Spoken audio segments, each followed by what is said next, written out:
All right, I'm going to record this. Hey, guys. Yeah.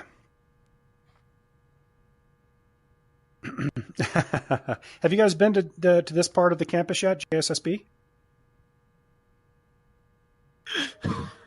Yeah. So yeah, you can. The elevators are functional. You can go to the second floor, and then you can go roam around the second floor. So weird.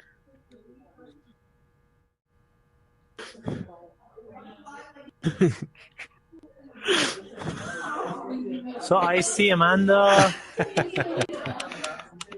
Eric, you can press the elevator here. and it'll take you upstairs. Oh, I see it. I see it.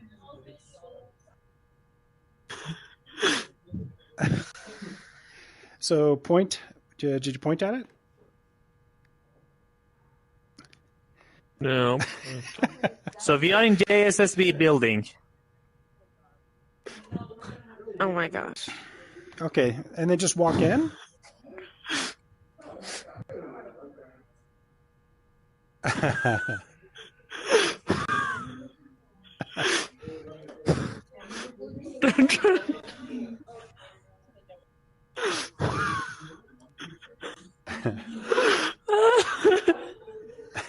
This is fun.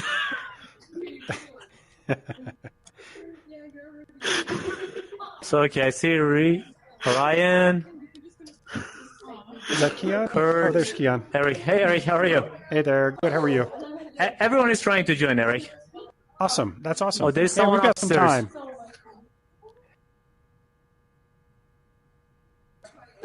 Oh, you just push it and then walk through for the elevator. I see Lynn, Cam, Kurt.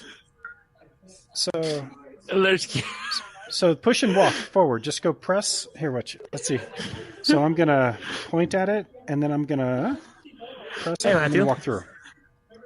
This is cool. Who is MSU Denver 24?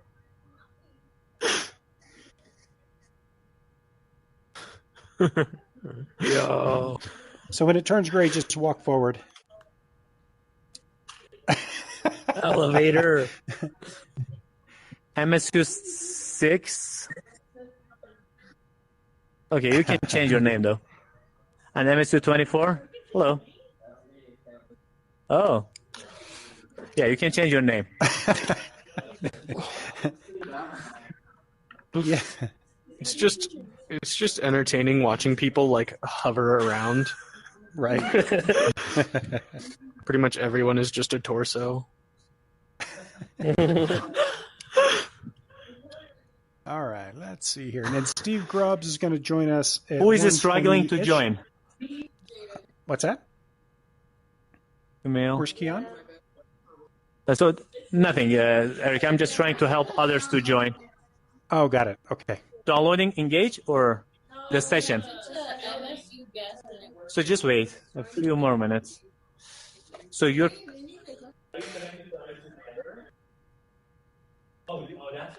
Guess who's back?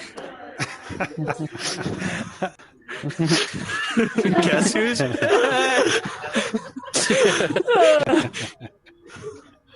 There's a chicken. No, not the engaged screen. There's a ginormous chicken in here. What are you talking about? Ignore my friend. Yes.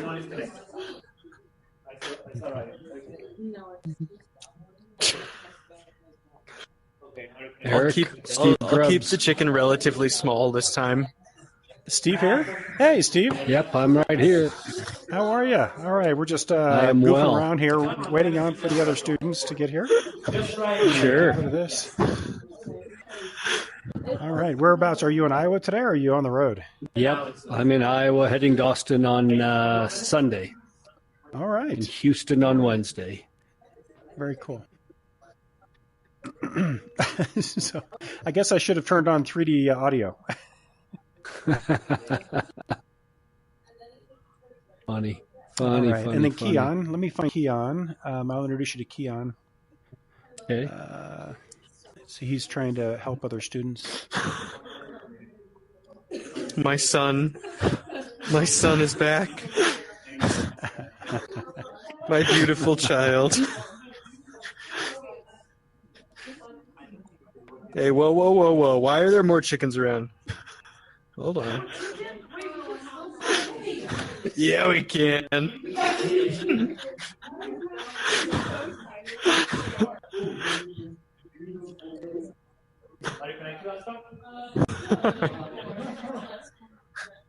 Someone said little?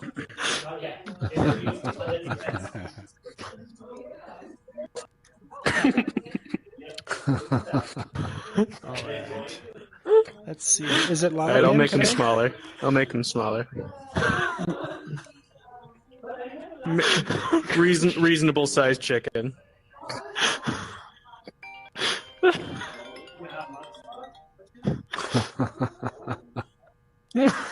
These GMOs be hitting different. Yeah, didn't work. Okay. All right.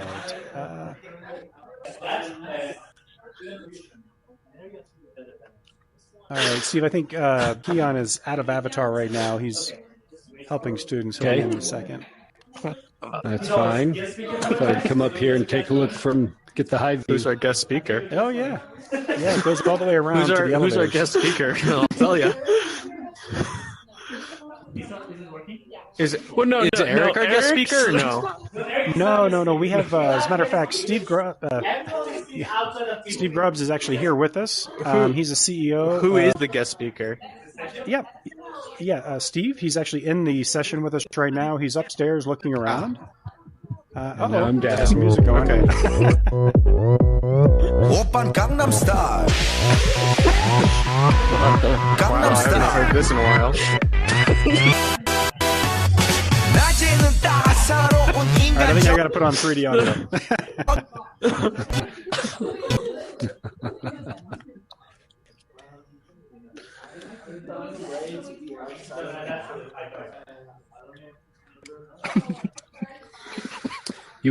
Eric, you want to convene everybody? Right Yes, I am. Yeah, let's see children here. are back. All right, let me see if My I can do a children summons are here, guys, and then we'll see who we can pull in. Okay. Let's go. Try to move using your left thumb.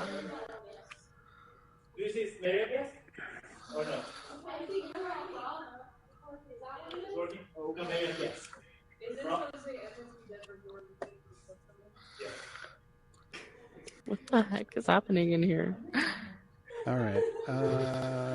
Hey, if anybody is with Keon, can you let see, or if you guys can just peek beyond your goggles and seeing how far are we with getting everybody in?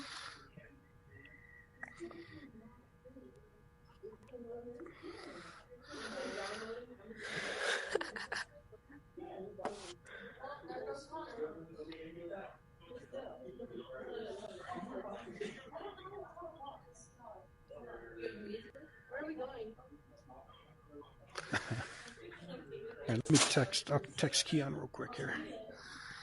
Okay.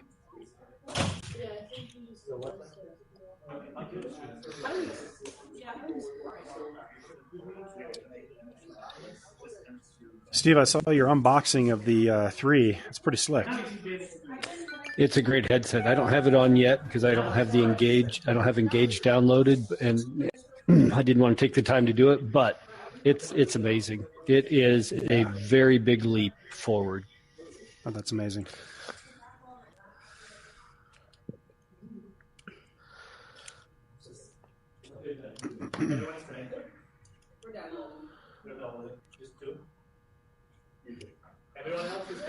Mm-hmm.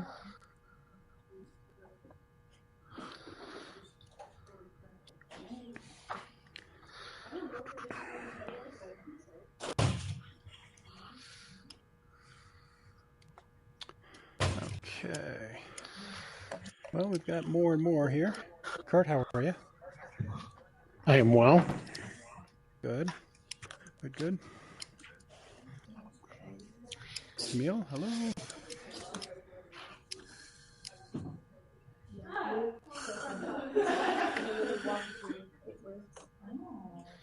Okay, hold on. All right, we got.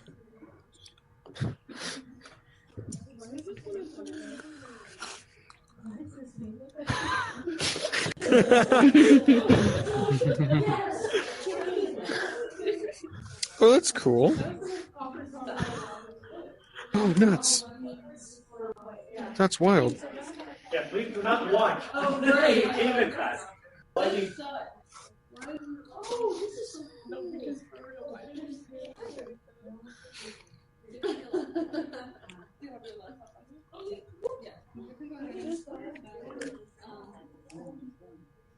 Oh, that is super cool. Yeah. Yeah, that's Hello, my chicken. Camille. Yeah, I literally have Because- demons in front of me. Oh. Did you miss the last session? Because oh yeah, that explains it.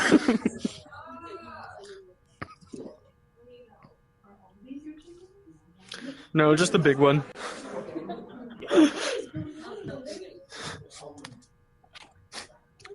What the heck? All right, I just talked to Keon. He's going to pop in. Steve, I'm going to introduce you to him. Are you logged in And already? then we'll get rolling. Okay. There's a couple of other students that aren't quite Oh, there you just yet, have to wait. but we'll get rolling, and they'll join as soon as they get the app updated. Well, we've got lots of things floating around. There's our Once customary it chicken. downloads it, it'll ask if you want to join it again. Eric, I'm glad to hear that you remember my beautiful child.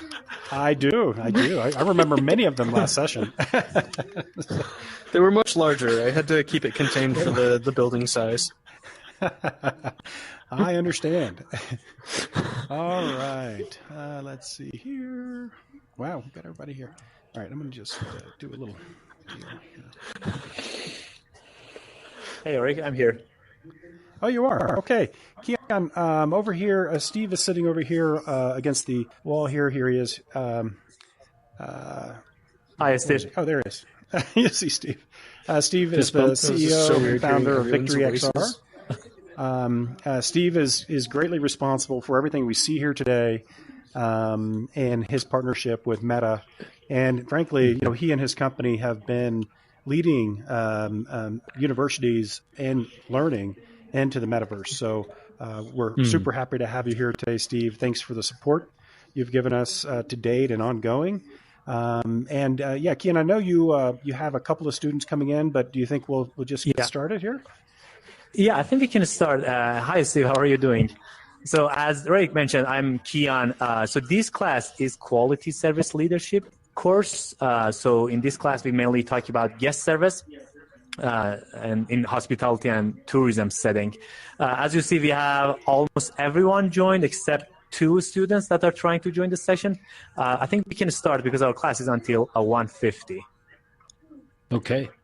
And so how would you like me to, how should we organize ourselves? So you can talk about it. So I know that you're working for Engage, but you have some perspective about guest service. I think you already talked with Eric. So from your perspective, how do you define it in your company? And what are some important elements of guest service for you? Yeah, and I guess, Steve, and then you can take us to other. Yeah. Should we go upstairs, or should we kind of convene somewhere that's maybe a more rational area? Well, why don't we have everybody come take a seat in one of these seats? I think they're all sittable. Does that work for everyone? Yeah, please sit. All right, excellent. And then I'll be able to sort of walk around. So I live in both Iowa and I have an apartment in Austin. Sometimes in Austin I do a little stand-up comedy, so I'm not going to do any of that here today. But it is my strong goal not to be boring. So, just point at the chair? Point your teleport button at the chair and then release. You can teleport onto a chair. Yep. See it? You just point your... Yep, just like that. You're all getting it. Good. Exactly. We have a chair over here, 3 over there. Amanda, are you figuring it out? You have to point at the chair and then just release. Good. And then you did it, Matt. Yeah, and then sit still. And the other thing is, Keon and Eric, you can actually automatically seat everybody, I think, if you want. Yeah. Let me see. It's interesting. I was in there, Steve, and it's grayed out for me. The seat all below the summons button. Yeah. So all right. We should ask Danny about that. But okay. I'm going to go ahead and get started. Okay, yeah. So if you're ready, I'm Steve Grubbs, and I am the founder and CEO of Victory XR. And Victory XR is the company that built what you see here. And so one of the things that I want you to know is that we are in a new age. If you think about what we are doing right now, is this a perfect environment? No. Is it a far advance over what we've had before? Yes. There are a couple of things that are happening in the world that are going to affect you for the rest of your lives. Number one, decentralization is real, meaning for the last 1,000 years, humans and civilization have gravitated towards cities. But that no longer is the case. Because of new technologies, we now have the ability to live wherever we want, and for the most part, work the jobs that we had before. So that's macro, big change number one. Big change number two is AI. And I'm sure everybody in here is familiar with AI, and if you're not using it in some of your assignments, you probably should be, to whatever extent you can do that legally. But here's what's, for most of my life, what we've seen is humans being replaced by machines. And we're going to continue to see that. But what you will see in your life is humans replaced by computer thought. And that doesn't mean there's going to be fewer jobs. But what it does mean is that you, in what you do, are going to have to be able to, you have to know how to learn. You have to know how to learn on your own, because most of your life, you have had learning delivered to you in an organized fashion. And that's not going to be suitable. It's not going to be enough in the future. There are always going to be ways to be productive and be successful. But in order to remain relevant with changing technology and changing times, you're going to have to be able to learn quickly and learn on your own. So those are two big changes that I want you to know, because no generation in the history of humankind has faced this sort of challenge. I mean, there have been other major challenges. Not that long ago, the challenge was just, will you have enough food to survive?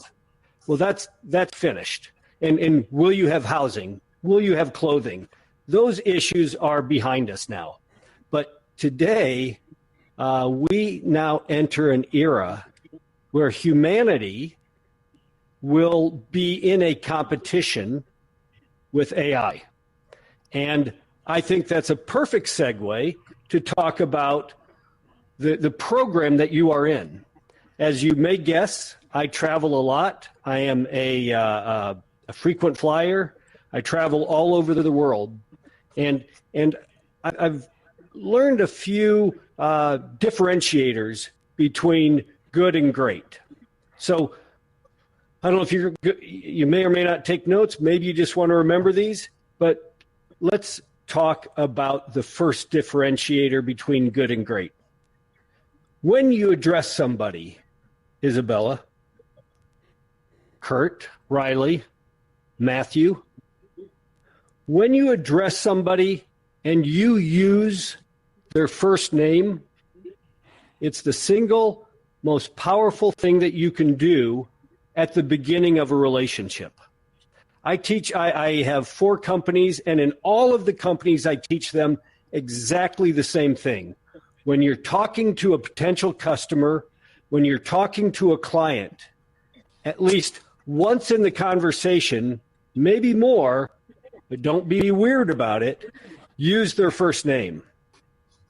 And the reason is because it immediately tears down that wall of corporate division between you and whoever that person is. If I say, Amanda, it's great to have you here today. I appreciate you coming to listen to me. That's far different than me just saying it without addressing you by name. So number one, and you can see when I travel like to a Four Seasons hotel or, a JW Marriott, the level of training with their people is extraordinary. Or even at a level of like Chick-fil-A. What is it, Nick? What is it that if you say something like, oh, I appreciate you doing that for me, or I appreciate you getting me those fries, what is it that the people at Chick-fil-A always say to you? There's two words. Mute myself. There we go. Okay, you're on. They always say my pleasure. Exactly. My pleasure. When you go to McDonald's, what do they say? They don't say my pleasure. They say, oh yeah, no problem, or something like that. It's not trained into them like the way it is at Chick-fil-A. Every single element of the Chick-fil-A experience is near perfect. And it's just a level of customer interaction that they get. So those little things. So that's number two. First, the name. Second, the small pleasantries that people are trained to say. There are right things to say and there are wrong things to say. But most of what people say is sort of in the middle. Number three, and I know a lot of this is obvious, but it doesn't hurt to be reminded of these things. Number three, if you really want to be successful at a higher level, sweat the details. What does that mean, sweat the details? That's probably a term nobody in your generation even uses. I think Eric probably knows what I mean here, maybe Keon. Sweat the details just simply means that the little things really matter. And so, for example, when I go to a hotel, I'm not overly freaked out about bed bugs, but after reading these stories about Paris the last few weeks, I'm a lot more aware of it. And so the first thing I do when I get into a hotel room is I pull back the main sheet from the bed and I look at the sheet that's underneath it. And occasionally I find that the housekeeping did not change that lower sheet. They left it because nobody's going to see it. And so, that doesn't happen very often, maybe once a year. But that's a big detail. But a small detail with those sheets is when you look at them in the nice hotels, the sheets are smooth and they look good. I don't stay in like crappy hotels, but I stay in medium hotels. And sometimes in the medium hotels, that sheet is just all wrinkled and looks like it was just all stuffed in some basket that they carried in. And do I really care about that? Not really. But it's a small detail that tells you they care enough about what I'm doing. Now, I'm going to tell you a little bit else about my background. I'm not going to talk the whole time either. But in my previous life, I was a politician. I was elected to the Iowa legislature at age 24, served 6 years, and 4 of those years were as chair of the House Education Committee. And if you want to learn about customer service, run for public office, because you think that there's high demand on the servers at Texas Roadhouse. Try being a state legislator, picking up the phone and people are not happy that their child support is not being paid. And so there are a few lessons that I learned that I felt really mattered, and I think probably will apply here as well. When I was first running, I went to this organization. I was trying to raise money from them to pay for my campaign. And I went to them, and I sat down and I began talking, and I talked because what I believed was that in order to convince them to support me, I needed to convince them with my words. I needed to persuade them. It made sense to me. If I want you to vote for me, I better persuade you to vote for me. The guy stopped me after a while and he said, you know what? Here's lesson number one. You win more votes listening than you do talking. And that was a revelation to me. And I really had trouble believing it. But I started trying it. You know, when I was trying to earn a vote, instead of me telling them what I believed, I started asking them what they believed.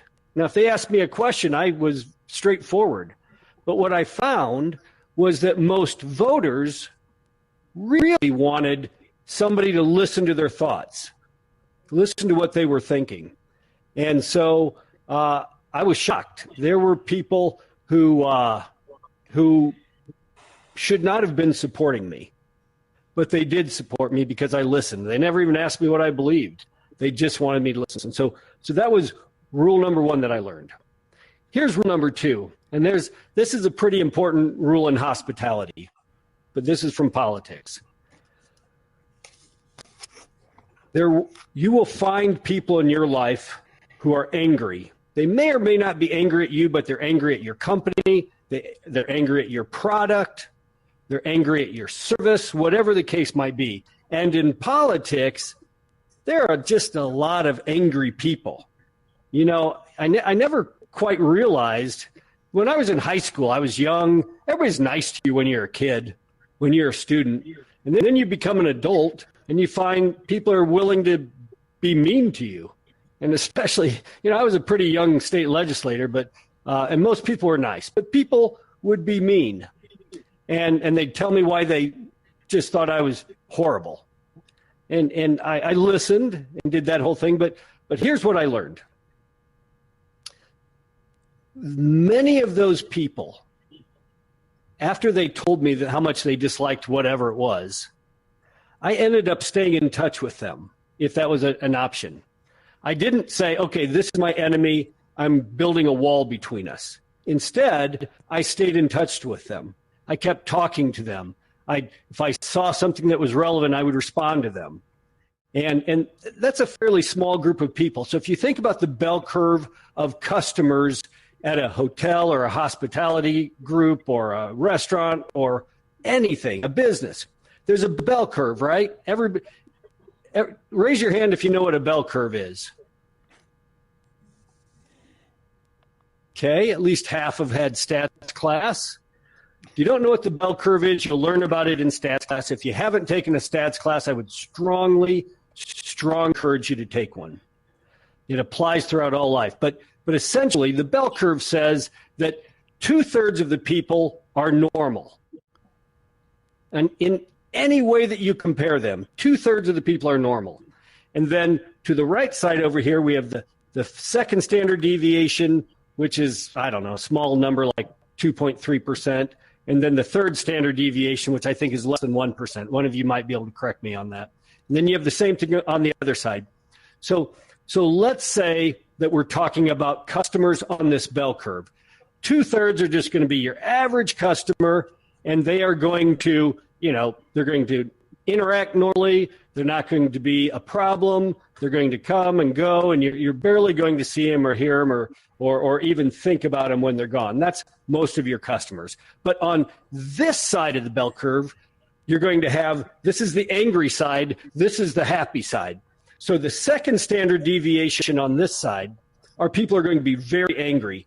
They're going to want to speak to the manager. And you'll find in life, because I look at it with my customer data, 2%, 2 to 3%, pretty accurate.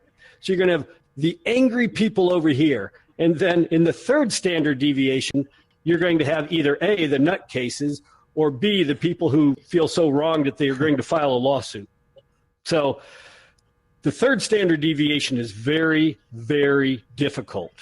But that second standard deviation, those that are angry, it's a small number of people, and you want to You want to stay in touch with them. You can win those people back, but you got to give it some time. On the other side of the bell curve are the nice people. In the first standard deviation, they're going to stop on their way out and say thank you. They're going to include your name on a customer review sheet, the whole deal. This is that second. And then on the far side is, Lynn, do you need something? Nope. So on the far side then are the customers who just loved it so much, they're going to send a gift. They're going to send a box of chocolates to the entire staff. But think about your customers in that bell curve and know that those that are on the far ends of that bell curve are people that can be either won back or people that are willing to go on Google and write you a review and do those sorts of things. And you want to find those folks. I'm going to stop now because I know we only have 7 minutes left. And I'm going to open it up to Q&A. I assume there might be a few questions or thoughts, or maybe of your own observations. It doesn't have to be a question for me. If you have something that you want to add, who's first? Raise your hand. And Eric, are you able to mute people when they raise their hand? I am. I think everybody's muted right now, so you'll have to unmute yourself. Yeah. Question?